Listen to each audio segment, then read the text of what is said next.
किस तरीके से खुलासा किया जो हत्या हुई थी, पहले उसने सुपारी दी, फिर जिनको सुपारी दी उसने ही उनका कत्ल कर दिया।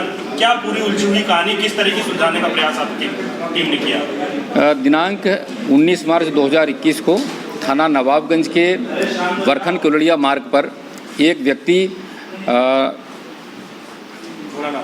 भोलानाथ गंगवार की डेड बॉडी प्राप्त हुई थी। पोस्टमार्टम से कॉज ऑफ डेथ स्ट्रैंगुलेशन आया था। इसके आधार पर इनके घर वालों ने अपने विपक्षी जो प्रमोद कुमार और रामप्रकाश और उनके भाइयों पर 302 का मुकदमा पंजीकृत कराया था। दौरान इन्वेस्टिगेशन ये बात पता चली कि जो विपक्षी पक्ष है इसका रामप्रकाश वगैरह, इन्होंने अपनी बहन की दहेज मृत्यु का मुकदमा मृतक भोलानाथ और उसके भाई मोहनलाल वगैरह पे कराया था, जिसको लेकर आपस में कशीदगी व्याप्त थी। उसमें जो ये भोलानाथ पक्ष है ये आपस में लगातार समझौता कराने का दबाव उस पक्ष पर डाल रहे थे, लेकिन वो समझौता कराने की स्थिति में नहीं हो रहा था। 2016 में ये घटना थी और मामला कोर्ट में लगभग जो है ये फाइनल स्टेज पे था।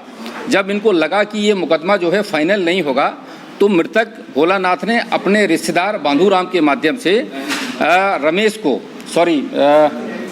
राम प्रकाश को मारने के लिए 50,000 रुपये की सुपारी दे दी, जिसने एक पूर्व हत्या के मामले में जेल में गया था बुद्धसेन, उसके साथ आपस में बातचीत करने के बाद इसकी हत्या के लिए 50,000 रुपये की सुपारी देने के बाद जब वो हत्या इन्होंने नहीं करी तो बार बार ये फोर्स करने लगे कि तुम हत्या पैसा भी ले लिया और हत्या नहीं कर रहे हो।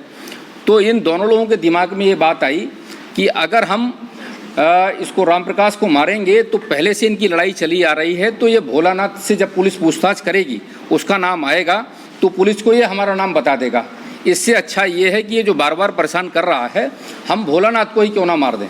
तो उन्होंने भोलानाथ को मार दिया और इनके दिमाग में ये भी था कि इससे रामप्रकाश वगैरह जेल चले जाएंगे और हम लोग साफ साफ बच जाएंगे। इस तरीके से इन्होंने घटना को अपना अंजाम दिया। जो मृतक का मोबाइल था और जो उसका ड्राइविंग लाइसेंस और जो बाकी अन्य डॉक्यूमेंट्स थे वो भी इनकी निशानदेही पे हमने बरामद कर लिए हैं। हत्या में जिस गाड़ी से इसको बैठा कर ले गए थे, एक महिंद्रा जीप है, उस गाड़ी को भी हमने बरामद कर लिया है।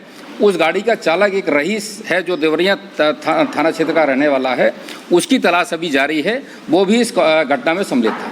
तो क्या जो ड्राइवर है इसने भी घटना में शामिल कर, मतलब हत्या में शामिल रहा, या इसे टैक्सी बुक करके लिखाए थे, या इसको भी सुपारी देने में शामिल है? जब ये 18 तारीख को यहाँ पेशी थी इनकी, 17 तारीख को जो बुद्धसेन ने इससे रईस से जो इसकी गाड़ी का ड्राइवर है उससे बाकायदा बात की थी, ऐसे ऐसे प्लानिंग है और ऐसे ऐसे करना है और तुम्हें सैटेलाइट पे इतने बजे आ जाना है।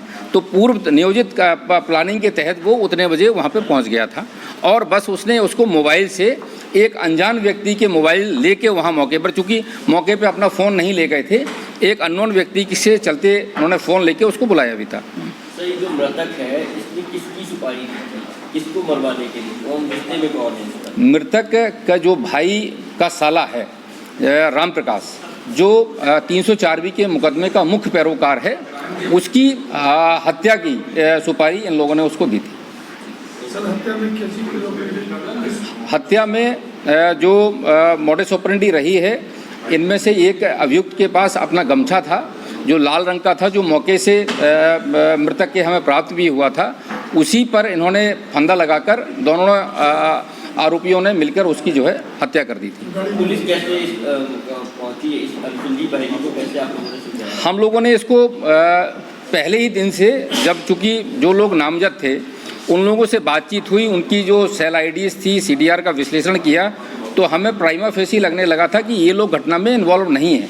फिर कौन से लोग हैं, तो हम लोगों ने कचहरी से लेकर रास्ते में जो लोग भी इनके साथ थे या मृतक की जो बी पार्टी थी उनको हमने ट्रेस आउट करना चालू किया, जिसके आधार पे ये 2 व्यक्ति चिन्हित हुए।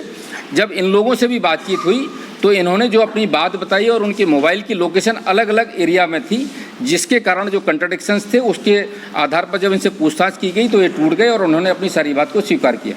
ये जो सुपारी किलर है सर, हत्या करने के बाद ये कहाँ चले गए थे? क्या अपने घर पे ही रुक गए थे कि ऐसी चीज़ें? ये अपने घर पे गए थे।